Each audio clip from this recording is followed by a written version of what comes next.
Let's talk about how to stop hormonal night sweats, maybe even tonight. So, if you've been waking up in the middle of the night hot and sweaty, and not in a fun way, we need to talk about hormonal night sweats. Hi, I'm Alison. I'm a functional dietitian for moms, and the moms I work with usually experience night sweats in one of two contexts: postpartum, in those early days and weeks after delivery, and perimenopause. Okay, first let's talk about postpartum. So, postpartum night sweats are usually related to two different things. One, it's your body's way of releasing all of the extra fluid that you were holding on to from pregnancy.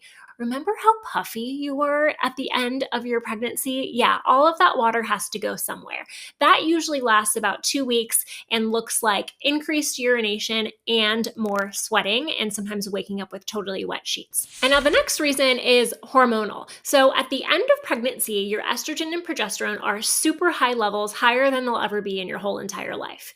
When you give birth, those levels slam down to menopausal levels, and when estrogen comes down, you have problems regulating your temperature. This usually lasts about the first 6 weeks after giving birth, the first 6 weeks postpartum, fourth trimester. If it is lasting longer than that for you, don't worry, I have some tips toward the end of this video. Now, if you're not postpartum anymore and you've started to experience night sweats, particularly in your luteal phase or during your PMS week, then we probably need to talk about perimenopause, especially if you are in your late 30s, 40s. Perimenopause is the 10-ish year time frame before actual menopause. Menopause is the complete stopping of your periods. Never getting a period again is what the definition of menopause and postmenopause is.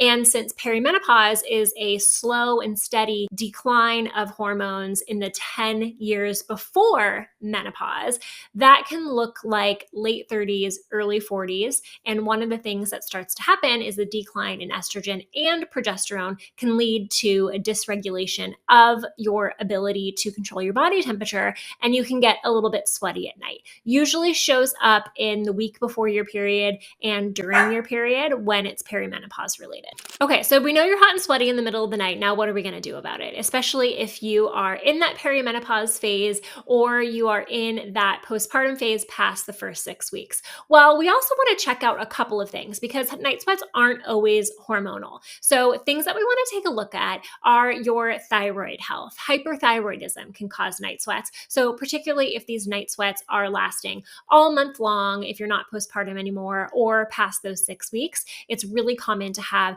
thyroid dysregulation in these two seasons. Infections or immune conditions can also cause a problem with controlling your body temperature. Blood sugar issues can also be associated with night sweats. That can look like low blood sugar crashes in the middle of the night, which is really common, especially for breastfeeding moms. Or it can look like high blood sugar throughout the day, which is associated with more vasomotor symptoms of perimenopause. So here's your to-do list of what to do if you're waking up in the middle of the night with these night sweats. Well, the first things you want to do are the obvious things, right? Keep your bedroom a little bit more cool. Don't wear, long sleeves and pants to bed. Wear the lightest clothes that you can and make sure to hydrate, particularly with water with added electrolytes in it. If you're postpartum, two of my favorite things that I like to do for my postpartum clients are, number one, add in ground flaxseed to your diet. So buy some ground flaxseed, keep it in the freezer, use 1 or 2 tablespoons a day, and that can often help with mild night sweats. You can put it in things like a smoothie, oatmeal in the morning, even just on some cut up fruit or berries. And it has like this nice nutty flavor, doesn't taste like much. And that is a phytoestrogen, so it can mimic estrogen in your body and just help kind of like buffer that blow. Another thing that I like in postpartum is maca.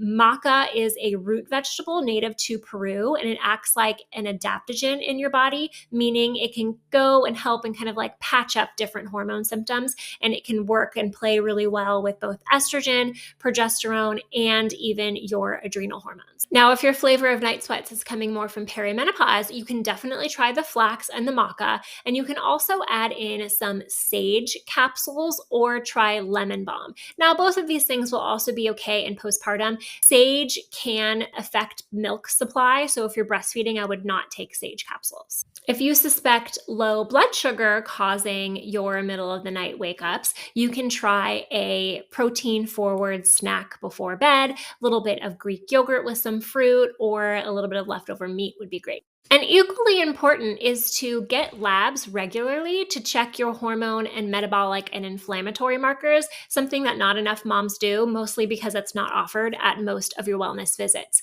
So if you would like me to email you my list of labs that I run on each of my patients, you can check the link below and I'll email you the list that's appropriate for your season of life, postpartum, perimenopause, everything in between. Okay, that's it for my quick tip for what to do about hormonal night sweats for moms. If you have a question that relates to hormones, nutrition, motherhood health, please feel free to ask below and I will answer it on another video or podcast episode.